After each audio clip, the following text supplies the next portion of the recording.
Hola. No. Dale.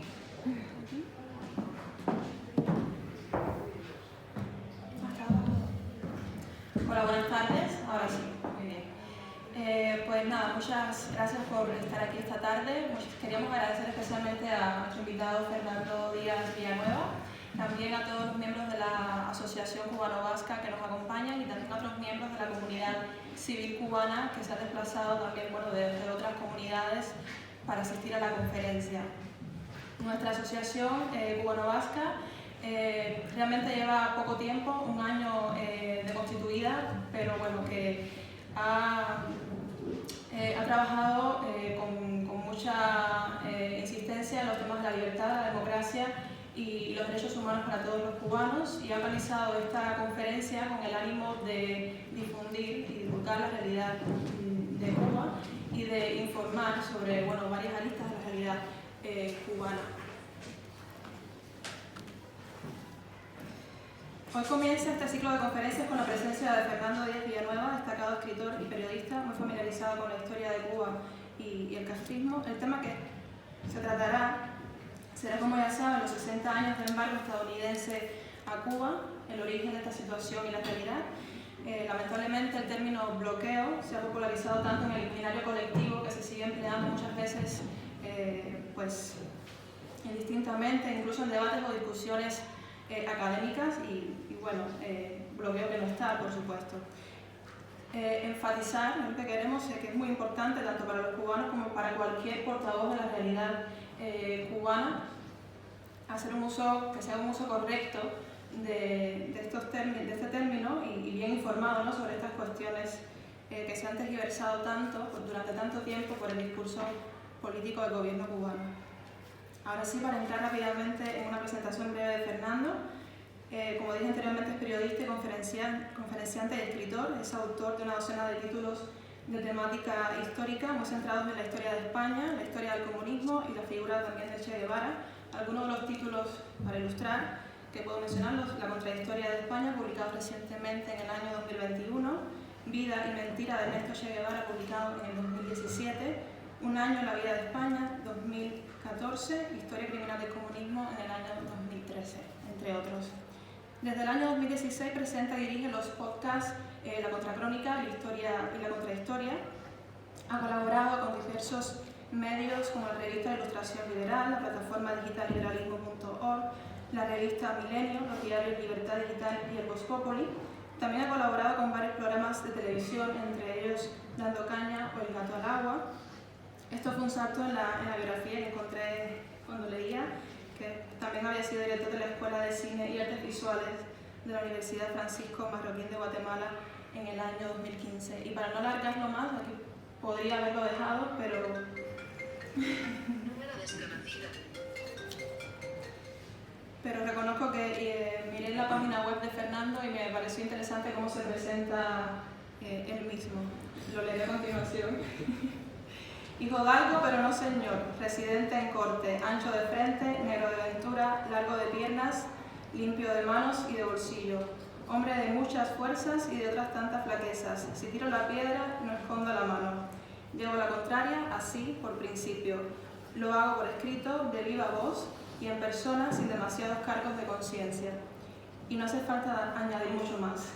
No sé si me he dejado algo que quieras comentar, Fernando, y ya, simplemente te doy la palabra. Vamos a ver, espero que se me escuche bien, a ver si me escucha perfectamente.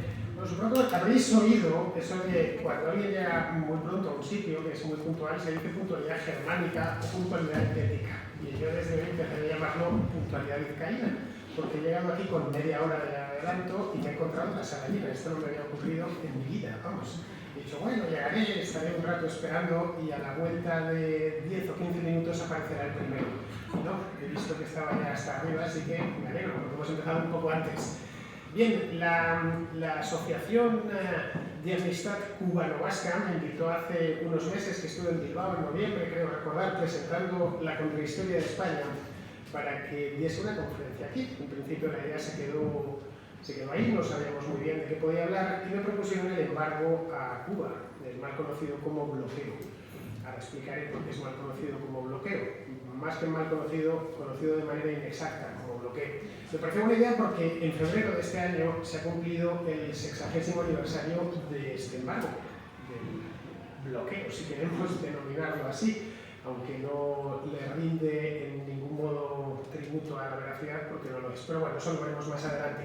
Me parece una idea excelente porque a pesar de que casi todo el mundo interesado en los temas de Cuba conoce el embargo, sabe, ha oído hablar, aunque sea en alguna ocasión, del embargo, muy pocos conocen sus orígenes, cómo ha ido evolucionando y cuáles han sido los efectos que este embargo ha tenido sobre la economía de Cuba, sobre el propio gobierno cubano, sobre cómo ha ido envenenando las relaciones de Estados Unidos y Cuba a lo largo de los últimos 60 años, porque el castrismo no ha terminado. Raúl Castro todavía sigue vivo, gobierna Miguel Díaz-Canel, que es alguien elegido directamente por Raúl Castro, por lo tanto nos encontramos con una Cuba que, al menos desde el punto de vista institucional, es muy parecida a la Cuba del año 1962. Es cierto que ha cambiado muchísimas cosas, tiene más habitantes, la revolución ha perdido ya buena parte de su atractivo, por no decir todo, para los cubanos, salvo los cubanos que comen de la propia revolución, y la propia demografía cubana ha cambiado bastante, pero institucionalmente, insisto, el régimen que se fundó a principios de los años 60 en Cuba sigue siendo el mismo que subsiste hasta el día de hoy, y los Estados Unidos tampoco han cambiado, siguen teniendo exactamente el mismo sistema político. Han habido muchos presidentes desde entonces, pero bueno, el actual, Joe Biden, se acuerda perfectamente porque muchos años, entonces en el año 62, pues no había empezado todavía su carrera política, pero estaba a punto de hacerlo. Él entró en el Senado, creo que en 1972, es decir, antes de que yo naciese, y el del 62 se tenía que acordar, en aquel entonces era un mozalbete de 20 años. Es decir, que lo recuerda a la perfección, el actual presidente de los Estados Unidos. Vamos, que es un asunto que a la vez es historia y a la vez es presente. Es historia porque queda algo lejos, no sé, pero creo que aquí, no sé si habrá alguno que había nacido ya en 1962, yo desde luego no, y si hay algunos serán muy pocos, y a la vez es un asunto de nuestros días, un current affair que dicen en inglés, un asunto del día. Se puede seguir hablando de este tema. Los que lo traen a colación suele ser para denunciarlo y para culpar de todos los males que afligen a la isla desde hace 60 años, y otros pues prefieren casi no tratar el tema porque es como algo que está ahí desde siempre y que por lo tanto es muy difícil que se vaya a retirar. Es más, que aunque se retirase no cambiaría gran cosa en la isla. Eso es lo que muchos afirman ya a estas alturas. Se ha adaptado la economía cubana a esta situación, a esta situación, digamos, de excepción, de no poder tener una relación comercial normal con su vecino del norte, puede tenerla con el resto del mundo sin ningún problema, pero no con el que tiene más cerca, y al final, pues todo de una manera u otra ha quedado así. Los cubanos les sorprendería si pudiesen volver a tener una relación de nuevo normal con Estados Unidos, pero tampoco podrían tenerla porque no habría con qué pagar las mercancías que querrían importar de Estados Unidos, y los Estados Unidos tampoco exportarían gran cosa a Cuba porque no pueden pagar esos productos, esos bienes, ¿no? Al final, para que exista una relación comercial tiene que haber uno que compra y otro que vende, y el que compra tiene que estar dispuesto a pagar, no dejarlo a crédito, no dejarlo a deber, cosa que por cierto el régimen cubano hace bastante a menudo. Bien, para entender qué es el embargo a Cuba hay que irnos a la historia y entender un poco la historia de Cuba del siglo XX, que es como Estado independiente, es su historia completa. Cuba nace a la vida independiente no en 1898, como muchos creen, sino en 1902, cuando los Estados Unidos cumplen su palabra de conceder la independencia a Cuba. Ellos habían entrado en la guerra de Cuba para arrancar de las manos del gobierno español el dominio colonial en Cuba, prometiéndoles a los cubanos que iban a darles la independencia. Con Cuba sí cumplieron, no con Puerto Rico, que es un estado libre asociado de Estados Unidos y vive en un limbo un tanto extraño, pero con Cuba sí. Crearon una república muy condicionada por los Estados Unidos, sometieron a una serie de tratados que convirtieron a la recién nacida República de Cuba en un país dependiente de Estados Unidos directamente, tan dependiente que a la vuelta de 40 o 50 años, pues aproximadamente el 70% del comercio de la isla de Cuba era con Estados Unidos. Cuando llega Fidel Castro al poder, se podría decir que era casi el estado número 52 en muchos aspectos, para lo bueno y también para lo malo. El nivel de vida en Cuba en aquel entonces era algo más alto que en otras partes de la América hispana, desde luego era más alto que en la España de la época, Los españoles en 1959 emigraban a Cuba, no los cubanos a España, y quien dice los españoles dice, por ejemplo, los italianos. La república no había sido muy estable políticamente, había encadenado los pronunciamientos, los gobiernos inestables, habían llegado por fin en el año 1940 a dotarse de una constitución que trajo cierta estabilidad, pero durante muy poco tiempo, porque poco después Fulgencio Batista, un militar, dio algo parecido, no fue exactamente un golpe de Estado, y bueno, formaba parte del sistema político y decidió eternizarse en él, algo que habían hecho otros españoles en la propia América en los años precedentes, ¿no? Que llegaban al poder de aquella manera y decidieron que les gustaba y que se quedaban. A Estados Unidos eso no le parecía del todo mal. Bueno, tampoco vamos a pedirles a esta gente que sean exactamente como nosotros. En Cuba habían llegado incluso a construir un Capitolio, que está inspirado en el de los Estados Unidos, en el de Washington, pero podían entender que en Estados Unidos siempre han mirado con cierto desprecio a las repúblicas hispanoamericanas, empezando por México, siguiendo por Cuba y terminando, pues qué sé yo, Colombia o Guatemala, ¿no? Si quieren tener un dictador, pues que lo tenga, siempre y cuando no compliquen nuestras relaciones ni los negocios que los estadounidenses hacen en Cuba, que eran muchos. Ya digo, en 1959 el 70% del comercio de Estados Unidos de Cuba era con su vecino del norte. Eso llevó a que durante 60 años las relaciones entre los dos países fuesen especialmente buenas.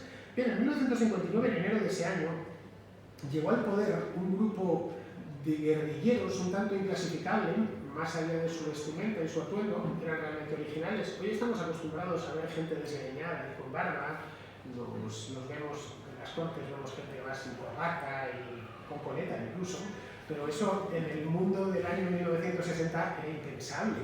Se guardaban mucho más las formas, la gente vestía mucho mejor y, bueno, mirad las fotos de nuestros abuelos, ¿no? Cuando iban por la calle, iban todos siempre muy bien vestidos. Y claro, llamaba la atención, fue un impacto estético muy grande que causaron se les llamaba los barbudos de Sierra Maestra. Bien, estos tipos llegaron con la idea de devolver a Cuba la democracia que había perdido después de la toma de poder por parte de Fulgencio Batista, pero no cumplieron su palabra. Lo que hicieron fue levantar sobre esa guerrilla triunfante, otra nueva dictadura, una nueva dictadura de signo opuesto, una dictadura comunista, inspirada en las de las repúblicas del este de Europa. Se llevó un par de años a hacer toda la operación, pero se terminó encuadrando en el bloque del este, a pesar de que estuviese en el Caribe, ¿no? Pero era un país del Comecon, incluso, eso es algo que mucha gente no sabe, el Consejo de Ayuda Mutua Económica, donde estaba todo el este de Europa, y luego se metieron a Vietnam y metieron a Cuba, algo así como si en la Comunidad Económica Europea, pues no lo sé, hubieran metido, qué sé yo, a Níger y a Congo, una cosa así. Bueno, pues metieron a estos dos, lo que significaba que estaban dentro de ese grupo que operaba dentro del bloque del este hasta el año 1990, que es cuando aquello ya implosionó definitivamente. Pero bueno, volviendo a Cuba, la Cuba del año 60, o del año 59, mejor dicho, antes de que Fidel Castro y los suyos se declarasen comunistas y convirtiesen la República de Cuba en una república popular, decidieron acometer una serie de reformas que habían prometido. Una de ellas era la ley de reforma agraria. Esa ley implicaba expropiaciones. Ellos habían entendido que la tierra en Cuba estaba mal repartida, que estaba repartida en pocas manos y que los campesinos tenían derecho a disponer de la tierra. Los jornaleros, vamos, una historia muy parecida a la que pudimos tener en España, especialmente en ciertas zonas como Extremadura o como Andalucía, nada raro. Claro, esas expropiaciones implicaban que algunos propietarios estadounidenses fuesen expropiados. En Estados Unidos no les gustaba la idea, claro, que se expropiasen sobre todo plantaciones azucareras, es decir, plantaciones industriales en esencia, no les preocupaba mucho siempre y cuando les indemnizasen. Es decir, su idea era respetar nuestros intereses, si vais a hacer una reforma agraria no tenemos problemas, pero tenéis que pagar a los ciudadanos de Estados Unidos, a las empresas de Estados Unidos, que les vayáis a quitar la tierra, si no se tratará de una confiscación. El problema es que cuando llegó Castro al poder, el tesoro cubano no estaba muy brillante. El país arrastraba 3 años de guerra, de guerrilla, el ejército batistiano había luchado contra los guerrilleros, la guerra es cara, en fin, que no andaban con mucho dinero en la caja, y lo que les ofreció Fidel Castro fueron bonos del Estado cubano, con un 4,5% de interés. Se lo ofreció no solo a los estadounidenses, sino a todos aquellos sujetos extranjeros que fuesen a ser expropiados, le hacen canadienses, británicos, de cualquier país. En otros países, Canadá pues lo aceptó, como nos parece bien, de usted los bonos y si cobra, pues cobra, si no cobra, pues no cobra, nada más, pero sí está habiendo una compensación, vamos. Estados Unidos no aceptó, le pareció mal, se puso ya en contra, se pensó lo peor, dijo, estos tipos no vienen a hacer unas simples reformas, sino que vienen a cambiar por completo el sistema y a a ponerse en manos de los soviéticos. Los estadounidenses andaban desconfiados de Cuba desde un poco antes, desde el 58. La primera sanción que el gobierno estadounidense aplica a Cuba no se la aplica a Fidel Castro, se la aplica a Fulgencio Batista en 1958, que prohíbe la exportación de armas a Cuba. Y en ese momento es cuando la Casa Blanca más o menos empieza a tener claro que puede haber un cambio de gobierno, que la población no quiere a Batista y que quizá haya que echar una mano a los que vengan. Y que mejor detalle que evitar que se lleven armas para que el ejército cubano mate a estos guerrilleros. Pero vamos, la cosa no pasó de ahí, y lo siguiente que se hizo, a partir de aquello, de esa reforma agraria con Castro en el poder, fue cancelar la importación de azúcar, de la cuota de azúcar que importaban, como medida de presión. Cuba era un país azucarero, lo era desde tiempos de la Capitanía General Española, y con eso creyeron que sería más que suficiente para que Castro se lo pensase dos veces, para que no hiciese lo que no tenía que hacer. La Cuba de 1959, como os he dicho, pues era muy dependiente de Estados Unidos, 70% de su comercio era con aquel país, y Castro pues lo pensaría, lo hablaría con sus ministros y diría, esto chicos, esto no nos interesa, si los Estados Unidos se nos ponen de frente, teniendo en cuenta la dependencia que nos une a ellos, pues este gobierno va a durar muy poco, nos aparecerán competidores, el país entrará en crisis, etc. Pero no, Fidel Castro tenía otro plan, y además dio la casualidad que en aquel momento se producía un cambio de gobierno, había elecciones, se presentaba, bueno, se jubilaba ya Ike, se jubilaba Eisenhower, y se presentaba Nixon, el vicepresidente Eisenhower, y un tipo muy joven, demócrata, llamado, que tenía la misma edad, un poquito más mayor que Fidel Castro, pero vamos, un tipo joven, un cuarentón, llamado John Fitzgerald Kennedy. No se sabía muy bien qué iba a pasar, pero había posibilidades de que cambiase el gobierno, y siempre que en Estados Unidos va a cambiar el gobierno, pues los que tratan con ellos dejan pasar algo de tiempo o aprovechan para hacer algo. Hemos visto este último año la cantidad de cosas que le han pasado a Joe Biden, que no habían pasado durante el periodo de Trump, han percibido cierta debilidad, y este es nuestro momento. Si van a responder de manera mucho más débil, más floja ahora de lo que lo harán quizá en el futuro, cuando tengan a un tipo más fortalecido o el país no esté tan dividido, ¿no? Bien, lo que hizo Fidel Castro en ese momento fue ponerse en manos de los soviéticos, con quienes firmó un acuerdo comercial preferente. El acuerdo se basaba en que entregaban a los soviéticos azúcar a cambio de petróleo.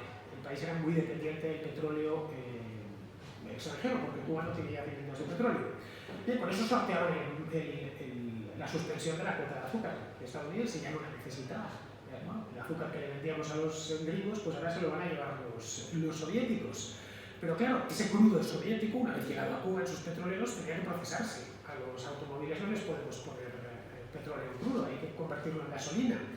Y Cuba tenía refinerías estadounidenses, una de Texaco, tenía otra de Shell y otra más de eso. Y los dueños se negaron a procesarlo. No, quédese usted con el petróleo en el puerto, que nosotros no vamos a procesar ese petróleo, solo procesamos el petróleo que viene de nuestras propias fuentes, es decir, petróleo, pues en el caso de Texaco, evidentemente, petróleo proveniente del estado de Texas, ¿no? Bien, en ese punto lo que hizo Castro fue dar el siguiente paso y expropió sin compensación a las refinerías, que estaban valoradas en 1.700 millones de dólares. Ya no estábamos hablando de unos cuantos ingenios azucareros, unas parcelas, asuntos menores, ya era una cosa seria. Eso llevó a que Dwight Eisenhower, el presidente que se iba a ir, había ganado las elecciones, esto fue en enero del 62, había ganado las elecciones ya, no, en enero del 61, las elecciones las había ganado del 60. le quedaban, pues creo que eran 19 o 20 días en el poder, decidió romper relaciones diplomáticas con Cuba. No me interesa, si este señor me está negociando con mi mayor enemigo, se ha puesto en sus manos, ha empezado a traer su petróleo y encima me ha expropiado las refinerías, pues todo lo más que puedo hacer es interrumpir por decreto el comercio con la isla. Nada más, y romper, es decir, no es llamar a mi embajador, cerrar mi embajada y expulsar al embajador de Cuba en Washington. Ahí se rompieron todas las relaciones. No fue Kennedy, fue Eisenhower en los últimos días de gobierno. Antes de que tomase posesión Kennedy, lo tendría al lado con Kennedy, porque Kennedy no cambió ni una coma. No es que llegase 20 días más tarde e hiciese lo contrario de lo que había hecho Eisenhower. El embargo propiamente dicho se formalizó un año más tarde, en febrero de 1962, el 7 de febrero, que acaba de cumplirse, como os decía antes, 60 años. Mediante una ley, los estadounidenses son muy legalistas para todo, no hay cosa que no hagan, si no han creado su respectiva act, su respectiva ley que pasa por las cámaras, etc. Mediante la sección 620 de la ayuda extranjera, que habían creado unos meses antes, en septiembre del 61, cuando Kennedy, ya con el poder, llevaba unos meses, prohibió toda la importación de mercancías llegadas desde Cuba. Así que quedaron desde ese momento ya los dos países incomunicados por completo, al menos de forma, digamos, oficial. Evidentemente, comunicación siempre ha habido de una manera u otra, pero que se rompieron todas las relaciones. Luego esas leyes ese embargo original del año 62 lo fueron modificando. A lo largo de los años le fueron dando algunos repasos, a veces lo hacían más duro, otras veces lo suavizaban. En el año 92, por ejemplo, la ley Torricelli codificó todas estas prohibiciones que se habían ido haciendo, hizo extraterritorial el embargo, lo cual fue un paso importante porque fijó sanciones a terceros países que tuviesen relación con Cuba, es decir, donde bancos que comerciasen con Cuba, cualquier empresa española sabe que a la hora de negociar con Cuba tiene que andarse con pies de plomo, por si acaso se le presentan problemas en Estados Unidos. Puede hacerlo, pero sabe que tiene que contratar un buen abogado, un buen bufete de abogados que le haga este tema, porque de lo contrario podría meterse en problemas. ¿Por qué se hizo en el 92? Pues como una medida de presión, había caído ya la Unión Soviética unos meses antes, como una medida de presión para darle el empujón final a Fidel Castro. Pensaron que con esto bastaría. Como no bastó, en el año 96 salió otra ley que en España tuvo bastante prensa, yo la recuerdo, por lo menos estaba yo en la universidad, que se le llamó la ley Helms-Burton, por quienes la pusieron en marcha, que lo sigue internacionalizando este embargo con nuevas medidas financieras, y la cosa se quedó ahí hasta que 20 años más tarde, o casi 20 años más tarde, en el año 2014, Barack Obama, que estaba ya en la mitad de su segundo mandato, decidió normalizar las relaciones con Cuba. Esto lo recordamos bien porque fue hace poco tiempo, hace solo 8 años. Viajó incluso a la isla, se dio, no sé si un abrazo, pero por lo menos un apretón de manos muy cálido con Raúl Castro, y bien acordaron mejorar las relaciones bilaterales. Las negociaciones permitieron, por ejemplo, que se reanudasen las relaciones diplomáticas entre los dos países que estaban rotas desde principios de los años 60, que se reabriese la embajada estadounidense en La Habana, la embajada cubana en Washington.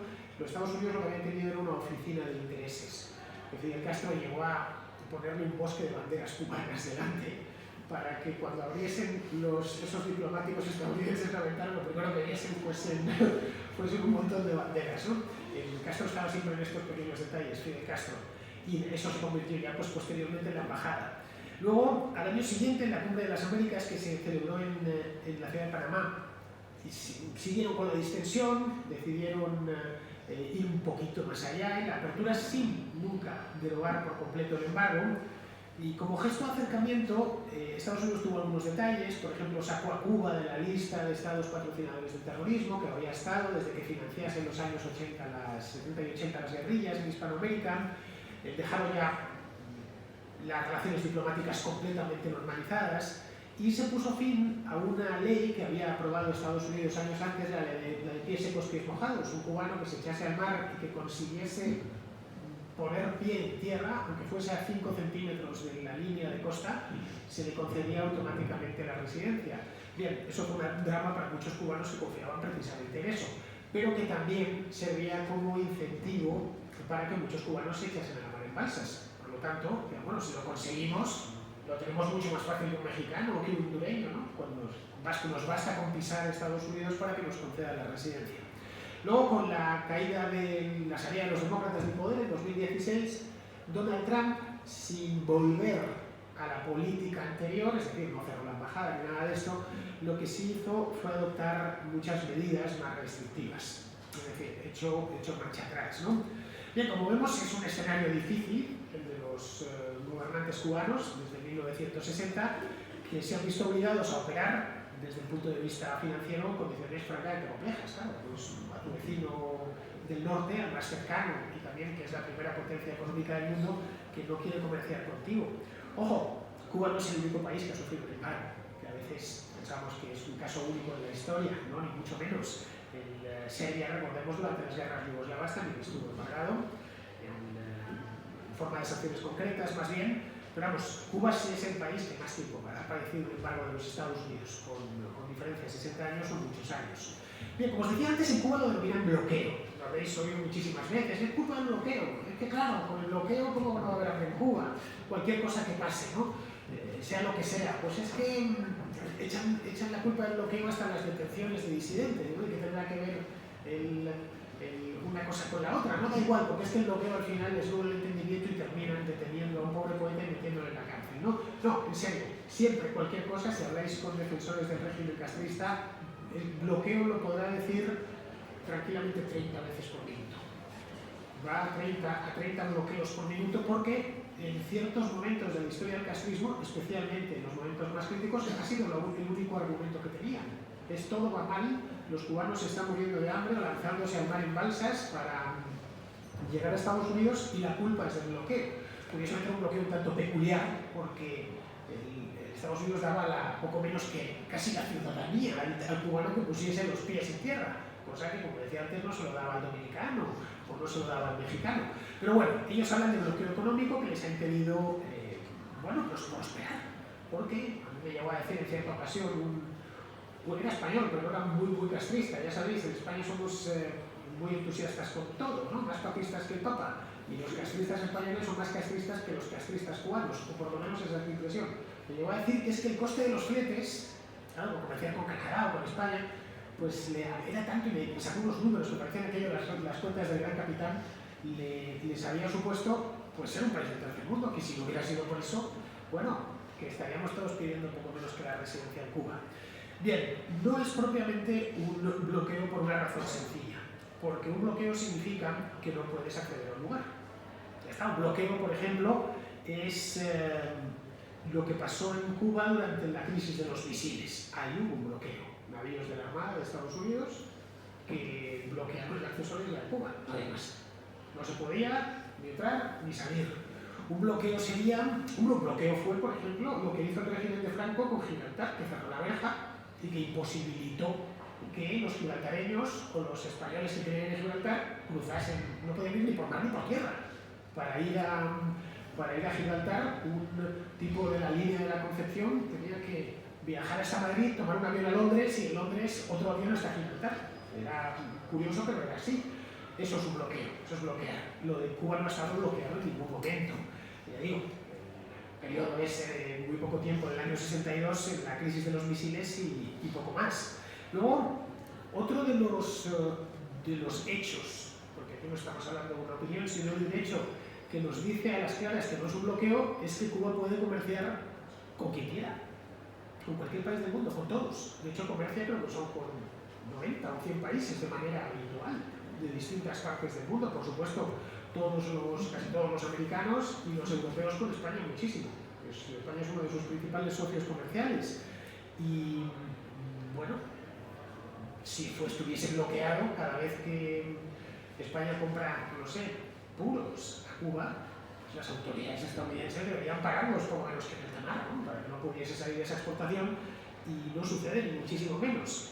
Bien, a este embargo o bloqueo, según la terminología castrista, el gobierno cubano culpa de todos los problemas que ha tenido, que tiene y que tendrá en el futuro. Fijaos si el arma es fantástica. porque te va a servir, pase lo que pase, suceda lo que suceda, vas a tener un culpable. Y como bien sabemos, los regímenes socialistas son expertos en buscar culpables y sobre todo en encontrarlos. En este caso lo tienen encontrado. Bien, el hecho es que el embargo, aparte de todo, de que no es un bloqueo, pero es un embargo, sí que ha influido en la economía cubana. No podría ser de otra manera. Como si mañana, pues, no lo sé, Francia cerrase la frontera y no pudiésemos comerciar con ella. Pues influiría evidentemente en la economía española. España, por cierto, padeció también un embargo después de la Guerra Mundial. Duró unos pocos años y el país lo notó muchísimo. No podía ser más, había salido una guerra civil poco antes. Estas cosas evidentemente se notan, pero los problemas económicos de la isla no se deben a eso. ¿Por qué? Pues porque nadie en Cuba hablaba del bloqueo hasta 1991. El bloqueo es un artefacto propagandístico que nace en 1991, en el 92 concretamente. Hasta ese momento, y si buscáis referencias, incluso en la propaganda cubana, veréis muy poco sobre el bloqueo. Si era a lo sumo una referencia general, pero no había problema porque hasta 1991 estuvo bajo la protección de la URSS y no le hacía falta nada. Recibía anualmente miles de millones de dólares de ayuda. Bueno, de subsidio, esencialmente. Compraban el azúcar a precio inflado, recibían todo tipo de bienes industriales, petróleo. En 1992 el automóvil normal en Cuba era un Lada.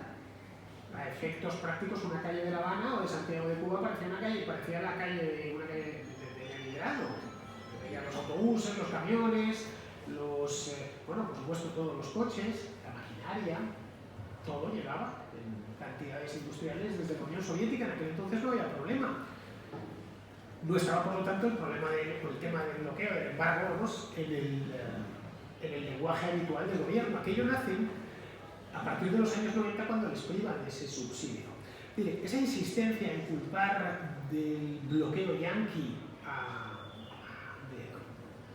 o decir que el bloqueo yanqui es el responsable de todo el desastre económico y financiero de la isla, responde a la necesidad de buscar un culpable único cuando se acaba el socialismo real en Europa del Este y en la Unión Soviética.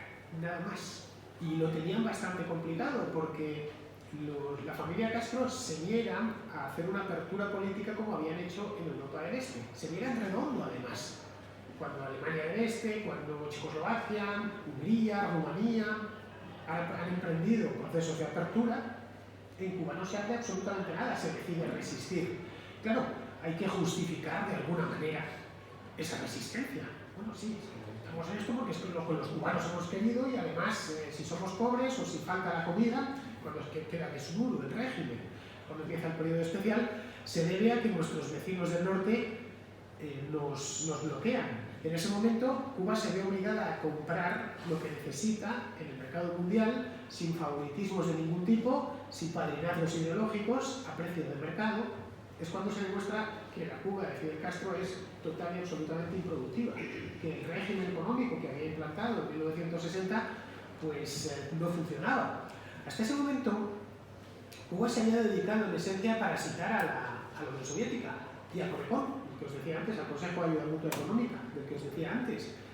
Todos esos recursos que había parasitado de Europa del Este y de la Unión Soviética no los dedicó a desarrollar la economía nacional ni a convertir el sistema en algo mínimamente viable. Los dedicó a mantener al régimen en el poder. Bueno, a mantener al régimen, sin más. Es decir, a mantener esa institucionalidad abiertamente dictatorial hasta mientras durase. Pensaba evidentemente que iba a durar eternamente, ¿no? De hecho, si nos vamos al lado estadounidense, lo que vemos es que todos los presidentes, desde Lyndon Johnson, el que sucedió a Kennedy, todos han estado tentados de normalizar las relaciones con Cuba, todos. El que las terminó normalizando fue Barack Obama, pero ni siquiera Donald Trump, por lo exagerado que era para todo y lo teatral que era, no volvió a la situación anterior. Aplicó algunas restricciones más, tomó unas cuantas medidas, pero no retiró al embajador de La Habana, ni mucho menos. Si no se ha conseguido normalizar esas relaciones, o ha tardado tanto, es por la negativa pertinaz de los hermanos Castro a hacer concesiones. Incluso Reagan, que fue de los más duros, estuvo dispuesto a modificar totalmente su política hacia Cuba a mediados de los años 80. Si Castro dejaba de ayudar a los guerrilleros centroamericanos, solo le pidió eso, que dejase de enviarles armas, de financiarles directamente, pero Castro se negó, dijo que no, que bajo ningún concepto no tenía necesidad en aquel momento. En el 85 todavía no necesitaba conceder nada porque recibía el subsidio soviético y el embargo, pues bloqueo, no le preocupaba en absoluto. Pero por lo demás, aunque Cuba no pueda comerciar con Estados Unidos, sí puede hacerlo con el resto del mundo, como os decía. Estados Unidos representaba el 20% del PIB mundial. En el año 1960 representaba el 40% del PIB mundial, casi la mitad. El porcentaje, el peso de la economía estadounidense en el mundo, como es lógico, ha caído. Claro, han crecido otras economías mucho, las propias economías europeas, que en el año 60 todavía estaban reconstruyéndose tras la guerra, no digamos ya la economía china en los últimos 20 años, India, en fin, que es la situación de preeminencia económica de Estados Unidos en el año 1960 era normal. Yo creo que hasta los propios estadounidenses lo sabían. Bien, puede comerciar, digamos, que con el 80% restante de la economía mundial. Puede comerciar con China, y lo hace, con la Unión Europea, y lo hace, con todos los países de Hispanoamérica, y lo hace, y esto vendría a demostrar que, de manera clara, además, que no hay embargo ninguno más allá del que le ha proporcionado un solo país, ¿vale? Cierto es, un país grande, pero cuyo peso en la economía mundial ha sido descendente en los últimos 60 años, pero cuando ha empezado a preocupar este embargo ha sido hace 20, no fue en 1960, entonces no les preocupó lo más mínimo. En 1960 o en 62 Castro estaba convencido que iba a construir ahí una república socialista y que en 1980 iban a vivir mejor que Estados Unidos. Solo dejó el Che Guevara escrito, que habrían conseguido igualar y superar la renta de Estados Unidos en 1980. ¿Por qué iban a preocuparse del embargo? Si iban a conseguir en menos de 20 años ser más ricos que los estadounidenses, poco menos que los tíos de Miami, si iban a echarse ellos en balsas para instalarse en La Habana y en las ciudades cubanas. Esto es algo que normalmente no suelen decir y además tampoco saben muy bien explicar. De hecho, los principales aliados de Estados Unidos, Canadá, el Reino Unido, de la propia España, Alemania, todos comercian con Cuba, sin cortapisas, No dice nada Estados Unidos porque los hoteleros españoles pongan allí un hotel, bueno, y tienen un montón de ellos. O porque vayamos los españoles de turismo, o porque les compremos ron y les vendamos otro tipo de cosas que necesitan, ¿no? De hecho, en Cuba operan miles de empresas extranjeras. La deuda externa del país, lo cual viene a mostrar que comercia, aunque luego no paga todas las facturas, es de 13.000 millones de dólares. 2.000 millones de ellos se los deben a España. Eso actualmente, 13.000 millones de dólares. Esto demuestra que no están aislados económicamente. Alguien que debe 13.000 millones de dólares no está aislado económicamente, no están bloqueados.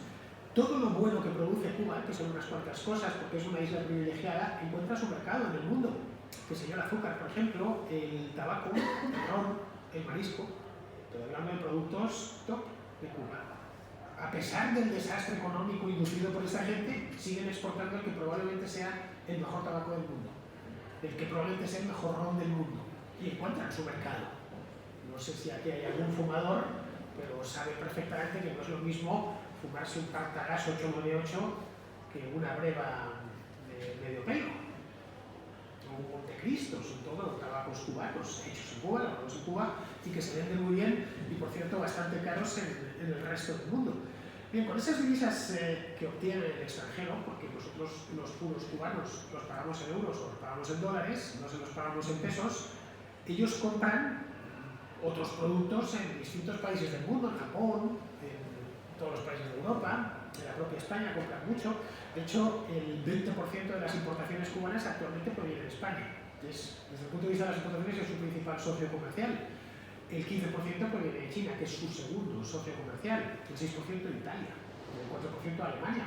Un comercio, digamos, bastante diversificado, con el resto del mundo pequeño, porque tiene una renta muy baja, pero diversificado.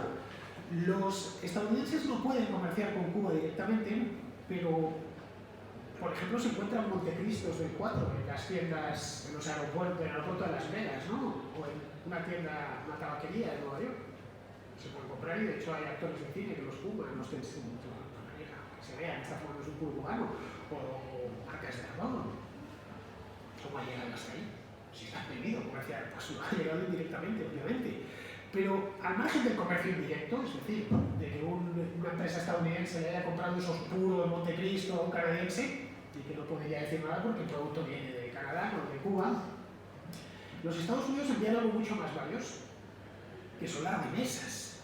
Las remesas es un dinero estupendo porque es un dinero sin contrapartida, es dinero gratis, nunca mejor dicho.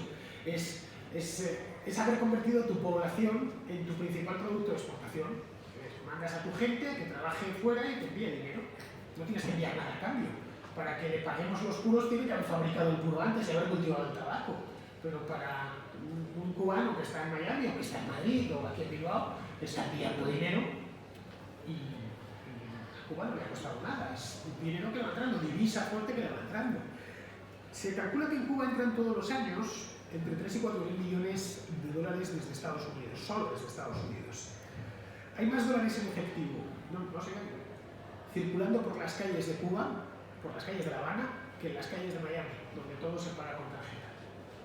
En Miami, de hecho, pues como pasa aquí, al final lo hemos terminado todo pagando con estas tarjetas sin contacto y apenas llevamos más allá de un poco de suelto en el bolsillo, si es que lo llevamos. Dentro de Cuba, el que tiene dólares sabe que tiene futuro, que puede sobrevivir. Es el mejor activo que puede atesorar una familia y dinero en efectivo. Ahora bien, el embargo no ha sido muy efectivo. En 6 décadas, si lo miramos, nos abstraemos y lo miramos un poco desde lejos. En 6 décadas solamente ha conseguido atrincherar al régimen. Esa es la realidad. Es decir, que aparte de no haber servido de mucho, para lo que ha servido ha sido para cosas malas. No tanto para provocar la ruina de Cuba, que esa ya se ha bastado y se ha sobrado Fidel Castro y su hermano, sino para trincherar al régimen en un discurso engañoso, propagandístico, que sigue actualmente confundiendo a mucha gente en todo el mundo, con el cuento este del bloqueo, que habéis escuchado decenas y decenas de veces. Es decir, como todo es culpa del bloqueo yanqui, da igual, la depauperación general, la crisis permanente, todo lo que pase malo, pues ¿para qué van a mejorar cualquier cosa? Si hagamos, hay cierto fatalismo, ¿no? Si hagamos lo que hagamos, no va a funcionar, pues estamos bloqueados. Y al final ha terminado siendo, para muchos, un simple bloqueo mental. Al final, la realidad es que si Cuba está mal, y está mal, eso es indiscutible, no hay más que viajar al país o, bueno, basta con hablar con cualquier cubano, basta con ver fotografías del país o observar vídeos, la realidad del cubano de a pie no es muy halagüeña, no es por culpa de ningún bloqueo, en absoluto, que no existe, pero tampoco hay embargo, es por culpa del propio gobierno cubano, nada más, y de las políticas erráticas, intervencionistas, asesinas del emprendimiento individual, enemigas del comercio, enemigas de la iniciativa privada, extraordinariamente impositivas en todo, que han perseverado en aquella isla durante 6 décadas. No hay país que pueda prosperar así. No hay país en que pueda labrarse un futuro si no se permite a sus ciudadanos buscarse la vida honradamente. Si no se permite que sus ciudadanos salgan y entran del país de manera libre. Si no se permite que los extranjeros inviertan sin temor a que se lo quiten. Son cosas tan elementales y que damos por hechas porque vivimos en un país libre que para un cubano son revolucionarias. Completa y bueno, aquí tenemos unos cuantos y lo sabrán perfectamente esto que acabo de decir, que uno se pueda buscar la vida por su cuenta, que uno pueda salir al extranjero, hacer dinero y volver a invertir en mi propio país, ¿no? Abrir una empresa, abrir una tienda, eso que hacían los españoles hace 100 o 150 años, ¿no? Que se iban a las Indias, los indianos, y volvían aquí y montaban un café, una fábrica de cualquier cosa. Bien, eso no se puede hacer en Cuba. Un cubano que haya hecho algo de dinero en España, y alguno lo hace, no puede volver a Cuba y decir, bueno, pues ahora voy a devolver parte de lo que esta isla me dio con mi nacimiento y con mi tal, y voy a montar una empresa aquí. No puede hacerlo. Tampoco puede provocar un cambio político dentro de la isla, porque es, desde el punto de vista político, una dictadura. Entonces, aquí hay que hacerse un par de preguntas importantes que creo que todos los que defienden, de manera un tanto acrítica el bloqueo, no se hacen. Bueno, se las hacen pero prefieren no respondérselas. La primera es porque Cuba no se desarrolló cuando tenía que hacerlo, si además de subsidios y ayudas en productos alimenticios, productos médicos y demás, durante casi 3 décadas, estamos hablando de los años 60, bueno, sí, 3 décadas exactas, 60, 70 y 80, recibió anualmente 13.000 millones de toneladas de petróleo, eso es lo que le entregaba la URSS cada año, gratis et amore, 13.000 millones de toneladas de petróleo. Cuando les vendían el azúcar a los soviéticos y a Europa del Este, muy a su pesar, a un precio inflado y fuera de mercado. Cuando se benefició entre 1960 y 1990 de 53.000 millones de dólares en créditos que nunca devolvió, con la URSS y con el bloque del Este. ¿Cómo no se desarrolló entonces con todo lo que había recibido? Es que estos son datos reales. Esa será la primera pregunta. ¿Por qué en 1990 o 91, cuando la URSS implosiona, Cuba ya no es el paraíso de la Tierra? No sido, llevaban 30 años construyendo el socialismo. ¿Por qué no lo era? La segunda